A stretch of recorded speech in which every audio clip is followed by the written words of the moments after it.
My roommate used to laugh when I cried after my night shifts and said, "Get used to being average." When he got into crypto and lost everything, he begged me to let him crash at my place. I gave him a pillow, a floor mat, and a note that said, "Average is better than bankrupt." I don't know what it is about night shifts that makes the world feel lonelier than usual. Maybe it's the way the city feels abandoned when you clock out at 4 a.m., your hands numb from cold and your eyelids aching. Or maybe it's because you know, deep down, no one else is really there for it. My name's Jordan, and 5 years ago, I was working overnight stock at a big box store while juggling a few online classes during the day. I'd just moved to the city with big dreams and a tiny budget. The only place I could afford was this peeling two-bedroom unit in a rough neighborhood, shared with a guy named Craig. Craig was intense, not in the serial killer way, more like the frat boy who thought life owed him something just for showing up. We weren't friends. We'd met through a roommate listing. He was in finance, or so he said, but he never seemed to actually work. He just sat at his setup, 6 monitors lit up with charts, pretending to trade like he was on Wall Street, shirtless in sweatpants. The first few months were fine. We coexisted. But when Craig realized I was actually working nights, manual labor, nothing fancy, his attitude shifted. He'd come back from some bar, reeking of beer and bad cologne, and see me eating cereal before my shift, eyes barely open. He thought it was funny. "You're still doing that stock boy zombie thing?" he'd say, grinning like a cartoon villain. "Bro, you gotta aim higher." I tried ignoring it. I really did. But it kept getting worse. I remember one night in particular. I'd had the worst shift. 2 pallets collapsed, a customer screamed at me, and my manager scolded me in front of the entire team. I came home, shoes soaked in melting snow, and collapsed on the couch. And I just cried. Silent, tired crying. The kind that seeps out of your bones, not your chest. Craig walked in, tossed his keys on the counter, saw me curled up and sniffling, and burst out laughing. He pointed at me and said, "Jesus, man. You're really breaking down over $14 an hour. Get used to being average. It's probably your ceiling anyway." That moment rewired something in me. I didn't yell. I didn't punch him. I didn't even respond. I just stood up, wiped my face, and walked to my room. But something settled into my chest that night. Something cold and sharp and calm. I didn't want revenge then. I wanted to never need him again. And more than that, I wanted to prove that average was just a starting point. Over the next year, I grinded. Worked overtime. Took every holiday shift. Ate dollar ramen. Sold old clothes. Studied during breaks. Failed a few exams. Passed others. Slowly, I carved a path. Eventually, I got a warehouse management certification. Then a logistics internship. Then a full-time job, better pay, better hours, actual benefits. It was like watching sunlight come back after a long winter. Meanwhile, Craig, he got deep into crypto. Quit his actual job. I finally learned it was entry-level bank work, not some Wall Street fantasy, and started calling himself a full-time investor. He bought Ethereum at a high, Dogecoin during the meme wave, and whatever else Reddit and YouTube told him to. He'd spend hours talking about decentralized freedom and escaping the wage cage, always within earshot of me. "You're going to be clocking in while I'm cashing out in Bali," he once said, laughing as he sipped some gross protein shake. I didn't engage. I didn't care. Because I was finally building something real. A year later, I moved out. Got my own small place. It wasn't fancy, but it was mine. I left Craig without fanfare. Just a polite email letting him know the rent transfer would stop on the 30th. He didn't respond. I didn't hear from him again for 3 years. Until he emailed me out of nowhere with the subject line, "Hey, rough spot. Need a favor." 3 years of silence. That's how long it had been since I left that crummy apartment with Craig and started putting my life together. I had a decent apartment now, a job that didn't drain my soul, and for the first time, I wasn't constantly checking my bank account before buying groceries. Life was stable. Then I saw it. Subject, "Hey, rough spot. Need a favor." It was him. Craig. The guy who used to laugh when I cried on the couch after night shifts. The guy who told me to get used to being average. My stomach turned. The message was longer than I expected. No, hey, how are you? Just a rambling wall of text that started with, "Yo man, I know we haven't talked in a minute, but I'm going through some serious sh*t right now." It was like reading the script of a bad redemption arc, but without the part where the main character earns it. He went on to explain that after the 2022 and 2023 crypto crashes, He'd lost everything. He'd been living off gains during the bull runs, then took out loans, gambled on altcoin moonshots, and never saw the fall coming. He even admitted to getting scammed in some NFT rug pull that wiped out what little he had left. Then the cherry on top. I've been couch surfing, and I remembered you got that new place a while back. You always had a good heart, man. Any chance I could crash for a bit? Just until I get back on my feet. Promise I'll be chill. I stared at the screen for a long time. My first instinct was to delete it. Block his email. Move on. But I didn't. Because something deeper had settled in me. Not anger, certainty. I had rebuilt my life from the ashes of people like him. People who scoff at effort, who mock pain, who build their thrones on false confidence and cheap shots. And now he needed me. There was something poetic in it. I wasn't even sure I wanted revenge. But I did want him to feel it. Feel the cold echo of every insult. Every laugh. Every sneer when I dragged myself in at dawn with calloused hands and aching feet. I didn't reply right away. Instead, I spent the night rereading the email. I scrolled through his social media accounts. They were mostly dead. His once flashy crypto bro posts had vanished. No more poolside selfies with investor grind set captions. Just a blank profile and a pinned post saying, taking time off. Mental health first. A few days later, I replied, "Hey, sorry to hear you're in a rough place. Yeah, I have a spare room now. You're welcome to crash for a bit. Just bring your own sleeping gear. Let me know when you're coming." Short, polite, distant. He replied within an hour, almost desperate with relief. He thanked me a dozen times, said he'd be there by the weekend. And just like that, the countdown began. He showed up late Saturday evening, dragging a suitcase with one broken wheel and a laptop bag slung over his shoulder. His clothes were wrinkled, eyes tired. His ego? Still somehow intact. "Dude, you're a lifesaver," he said, grinning like the old Craig. "This won't be long. Just till I get a few things sorted. You're still doing that warehouse job, right?" I shook my head. "No. Started my own logistics consulting firm last year." That wiped the smile off his face for a second. Just a flicker. Then came the chuckle. "Damn, man. Didn't expect that. Look at you." I led him to the spare room. It wasn't furnished. I'd cleared it out months ago to turn into a reading space, but the project never happened. He looked around. "No bed. You said you just needed a place to crash. Thought you'd bring something. I've got an old mat and a pillow you can use, though."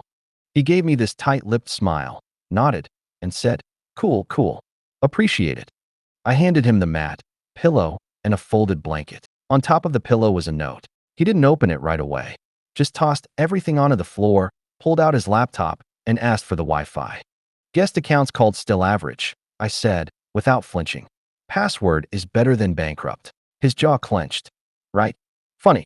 I smiled and walked away. That night, I watched him from the hallway as he sat hunched over his screen, trying to log into old accounts that probably didn't exist anymore. He wasn't sleeping. He was unraveling. And I hadn't even started yet. Craig was not doing well. You could see it in the way he stared at his laptop screen for hours, clicking around as if something might change. The guy who once strutted shirtless around our old apartment, barking about market cycles and passive income, now looked like a half-deflated balloon. The only thing loud about him anymore was the way he sighed when he thought no one could hear. He stayed in the guest room most of the day, and when he emerged, it was always with a weird, forced energy, like he was trying to prove something. "You ever hear of X-Chain Protocol?" he asked one morning, spooning peanut butter straight from the jar. "Nope. It's gonna be the next Solana. I've been chatting with the devs. Could be big. I'm thinking about getting back in." I just nodded. I didn't tell him that I had built a real business while he'd been chasing hype coins and Telegram group fantasies, or that I'd landed contracts with 3 logistics firms across the state, or that, while he'd been tweeting about financial freedom, I'd been studying supply chain metrics and rebuilding from rock bottom. Instead, I watched him wear himself out trying to reclaim some version of the life he thought he was owed. And that was the difference. I worked. He expected. That gap grew wider every day he stayed here. About a week into his stay, I found him sitting at my kitchen table, phone in hand, whispering angrily. "I already sent the damn wallet address," he snapped. "You said the funds would be there yesterday." He looked up when he realized I'd walked in. "Hey," he said, suddenly chipper. "Just dealing with some business stuff. You know how it is." I poured my coffee and said nothing, but I knew exactly what it was. Another scam. Another desperate Hail Mary to get rich without getting up. Later that night, I finally read the note I had left on the pillow. I'd written it out of impulse, unsure whether I'd leave it there or toss it. But I'm glad I kept it. Just a single sentence written in blue pen. Average is better than bankrupt. He never mentioned it, never brought it up. But he'd read it. I could tell. Something in his body language shifted after that first night, like the floor wasn't as solid under him anymore. I let the days pass. I let him stew. And then I got an idea. I was in the middle of onboarding a new employee for my firm when I thought of it. We'd recently expanded to bring in more support roles, people who could help with admin, client communication, and back-end tracking. Hiring was always a pain. Resumes came in droves, most of them generic or obviously AI written. But every now and then, someone stood out. Or rather, something stood out. 3 weeks into Craig's stay, I received a resume from someone named Kayla Morgan. Solid background. Former office manager. Experience in scheduling, communication, and logistics admin. I almost dismissed it until I saw the email address. The domain was familiar. Too familiar. I dug through my inbox and found it. Craig had used the same domain to send me a portfolio link back when he tried convincing me to invest in his Crypto Signals newsletter. It was him. He was applying to my company, under a fake name. I laughed so hard I nearly choked on my coffee. This man, who once mocked me for being average, who said I'd never amount to anything unless I sold my soul to the stockroom gods, was now pretending to be someone else to get hired by me. I had two choices. I could call him out immediately, or I could say yes. Hey, I said the next night, walking past his door. I'm hiring again. Got some resumes in today. You ever do any admin work? He shrugged. I mean, I managed stuff for my newsletter a while back. Emails, content, scheduling. What? I nodded slowly. Just wondering. Need someone who's organized. Good with communication. Might be remote, though. He perked up. Yeah, I could help with that. Wouldn't mind getting back in the game. I smiled and walked away. Let him stew on that. 2 days later, I sent Kayla Morgan a job offer. Standard contract. Part-time. Trial period of 4 weeks. Fully remote. $28 per hour. Within hours, I received an enthusiastic yes, with a signed contract attached. And now, the game was on. Over the next few weeks, I watched Craig complete onboarding assignments under his fake name. He asked me once if I was hiring, and I just smiled and said, I found someone promising. He nodded, trying not to look disappointed. Every evening, I could hear him typing in his room, responding to test scenarios, handling dummy emails, completing small assignments. He was trying. And to his credit, he was decent. But I didn't care. Because I wasn't building a team. I was building a moment. 3 weeks in, he came to the kitchen again, rubbing his face. Hey, random question, he said. If someone worked here remotely, like a contractor, would you ever meet them in person? Sometimes, I said. Usually if they're full-time. He nodded like that was good news. Another few days passed. I gave Kayla one final task, an in-person strategy meeting at our office to go over onboarding results. He RSVP'd immediately. And that's when I booked the room. That's when I printed the paperwork. That's when I knew this would be the last meeting he'd ever attend with me. Craig showed up to the office that day dressed like he was walking into a job at Google. Blazer too small, jeans too tight, and a pair of sunglasses perched on his head like he was still clinging to some forgotten sense of cool. He carried a cheap briefcase, probably empty, and wore a smile that didn't reach his eyes. I was already in the meeting room when he arrived. The receptionist had been instructed not to question him. Just point him to room 3B and let him think everything was normal. I heard his voice before I saw him. Hey, I'm here for a meeting with, Alex. That was the alias I used in the onboarding emails. Alex Green. Vaguely professional, deliberately bland. I stood when he walked in. He paused at the door, confusion flickering across his face. Dude. Craig. I said, gesturing to the chair across from me. Take a seat. He stood frozen, blinking. Wait, what is this? Sit down. His eyes darted around the room like he expected someone to jump out with a camera. Eventually, he lowered himself into the chair, still trying to piece it together. I don't get it. Why are you here? I pulled out the printed resume. The name Kayla Morgan sat in bold at the top. I dropped it on the table in front of him. He stared at it, then looked up at me. His mouth opened, closed, then opened again. Look, I can explain. I'm sure you can, I said. But I'm not really interested in explanations. I just have one question. He swallowed. Yeah. I leaned forward. Still stealing? He blinked hard. Because you just took someone else's job. Silence. Thick and heavy. I sat back. Let it sink in. This job offer, I continued, tapping the paper, was meant for a real candidate. Someone who didn't lie on their application. Someone who didn't try to sneak into a company under a fake name after getting me fired 3 years ago with a lie. His face twisted. Okay, but that was a misunderstanding. No, I said calmly. You told our boss I was stealing supplies. I lost my job, my references, almost my housing. You laughed when I cried about it. You told me I was average. You said I'd never get anywhere. He was quiet now, breathing hard, hands trembling slightly. I pulled out another piece of paper, a letter, folded and sealed. This is your termination letter, I said. Effective immediately. You were never technically hired, but this makes it official. You're banned from future applications. And the company email you used has been flagged for fraud. He didn't take it. Instead, he stared at the table like it might crack open and swallow him. Come on, man, he finally said, voice barely above a whisper. I messed up. I was stupid. But you've got it made now, right? You won. I tilted my head. This isn't about winning, I said. This is about accountability. You walked through life thinking people like me were beneath you. You thought I'd stay broken, quiet, safe for you to laugh at. I stood, but I rebuilt myself. Without shortcuts, without stepping on anyone else. And now you're here, lying to get a job from the guy you said would never amount to anything. He looked up at me, eyes bloodshot, and for the first time, I saw it. Not defiance, not anger. Shame. You don't have to do this, he muttered. I already did. I opened the office door. You can go now.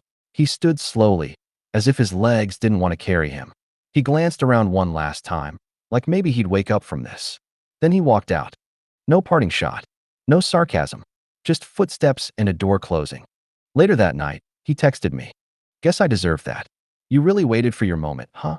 I didn't reply. Because I hadn't waited. I'd worked. I'd survived. I'd grown. This wasn't revenge. This was justice. And justice, I'd learned, doesn't always come wrapped in fury. Sometimes it arrives quietly, in a sterile office room with fluorescent lights and a printed name tag. The fallout came quickly. He must have realized I had every reason to report the fraudulent application to the authorities, especially since he'd signed documents under a fake identity. I never pressed charges, but I did keep a copy, just in case. In the following weeks, he tried calling, messaging. Once, he even showed up at my apartment. I didn't answer the door. What would I say? That he finally understood what it meant to hit rock bottom? That his self-inflicted fall had nothing to do with me? That I didn't hate him anymore, but I also didn't pity him? No, he was a grown man. He made his choices. I had mine. 1 month later, I hired someone else for the admin role. Her name was Shreya. Mid-30s, sharp, kind, and brutally organized. She asked me during her second interview why the position had been relisted so suddenly. I just smiled and said, had to clear some space first. Life moved on. After Craig, I expected to feel triumphant, some cinematic sense of closure, like I'd walked out of a courtroom in slow motion while a choir sang. But that's not how real life works. What I felt was quieter, heavier. It was like finally exhaling after holding my breath for years. The silence left in his absence wasn't satisfying. It was sobering. I didn't regret what I did, but it didn't erase everything. There were still the years I'd spent rebuilding my self-worth after he torched my reputation with a single lie. The sleepless nights. The people who'd looked at me sideways after I was escorted out of that last job with security, as if they knew who I really was. They didn't. Craig didn't either. But I did. And that was enough. A few weeks later, I found a notebook while I was cleaning out my desk. It was old, one of those cheap spiral-bound things from the dollar store, pages yellowed around the edges. Inside, I found something I'd forgotten, a letter I had written right after I got fired, dated the day after Craig's lie ruined me. It read, "You laughed when I cried, and that laugh has never left me. It haunts me at night, not because it was loud, but because it sounded like you were proud. Proud to see me crumble. But I'm going to get back up. And when I do, I won't raise my voice. I'll raise my life." Reading that again nearly broke me. Because I had written it at my absolute lowest, and now, years later, every word of it had come true. I'd raised my life. The company kept growing. A year after the Craig incident, we expanded into a second office. I hired my 15th employee. We secured our first contract with an international distributor, and I celebrated with my team by taking them out for dinner. I even gave a little toast, just a simple one. To progress, I said, raising a glass. The kind that doesn't need to be loud to be real. That night, I stayed late at the office. I sat by the window overlooking the city, this same city that once kicked me out with nothing but a severance check and a bruised ego. And I let myself cry. Not from pain, but from release. Not because I was broken, but because I was whole. I haven't seen Craig since that day at the office. I've heard rumors. Someone said he moved to another state. Tried starting a financial literacy YouTube channel. It didn't take off. Someone else claimed he was selling insurance now. I don't know. I don't need to. But sometimes I still think about him. About that version of me he tried to bury. The scared guy clutching a cardboard box of office supplies, wondering how fast his rent grace period would run out. That man deserved closure. So one night, I wrote a letter. Not to send, just to write. You once told me I was average. I believed it for a while. But you know what I learned? Average people build empires. They work late. They treat people with kindness. They don't bet their lives on shortcuts. They earn their respect. And now, you're not even average. You're just lost. And I'm not here to pull you out. That's not my job anymore. That's yours. I tore the page out, burned it in my sink, watched the ash float up and disappear. That was the end. Sometimes people ask me what the turning point in my life was. They expect me to say, starting my company, or landing my first big client. But the truth is, the turning point came in silence. In the quiet moments when I kept showing up after getting knocked down. When I filled out job applications no one read. When I walked into interview after interview knowing someone might Google my name and find the word terminated beside it. When I chose to believe in myself before anyone else did. That's when it changed. I don't share this story for revenge points. This isn't about getting the last laugh. It's about growth. It's about healing. It's about the long, lonely road that no one claps for, but that changes everything. Because sometimes, the best revenge isn't a dramatic confrontation or a viral mic drop. Sometimes it's this. A man who was once laughed at for being average is now signing checks, creating jobs, and living in peace. And the man who laughed, he's somewhere out there, starting over again. Last week, I donated a new set of pillows and floor mats to a local homeless shelter. I didn't do it out of guilt. I did it because I remember what it's like to feel like the world has given up on you. But I also know this. No matter how far you fall, you're never too far gone to rebuild. And if someone ever hands you a pillow and a mat with a note that says average is better than bankrupt, remember, they're not mocking you. They're reminding you that starting over is still a choice. Even when the world tries to take that choice away.